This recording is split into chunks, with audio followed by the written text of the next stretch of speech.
নমস্কার, আমি নিকিতা। চলে আসলাম তোমাদের সামনে গণেশ পূজা উপলক্ষে তারই একটি ছবি নিয়ে। হিন্দু শাস্ত্র অনুসারে গণেশ হলেন সিদ্ধির দেবতা। যে কোনো পূজার আগে তাকে প্রণাম এবং নৈবেদ্য নিবেদন করা হয়। একথা অস্বীকার করা বিন্দুমাত্র ক্ষমতা আমাদের নেই। গণেশ হলেন সবথেকে প্রিয় হিন্দু দেবতা। ভারতের পশ্চিমাংশে বিশেষ করে মহারাষ্ট্র এবং কর্ণাটক সমারোহে গণেশ উৎসব পালিত হয়।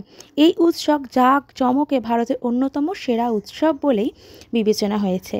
যদি আমরা যথেষ্ট গুরুত্ব সহকারে গণেশ মূর্তির উদরের দিকে তাকিয়ে থাকি, তাহলে দেখব তার সৃষ্টি কল্পনায় বিষ্ণ ব্রহ্মাণ্ড স্থান পেয়েছে। গণেশের বিরাট আকৃতির উদরের সঙ্গে আমাদের ব্রহ্মাণ্ডের তুলনা করতে পারি। গণেশকে আমরা অমিত বীর্যের অধিকারী বলতে পারি। এ নিয়ে হিন্দু শাস্ত্রে অনেক কথাই বলা রয়েছে।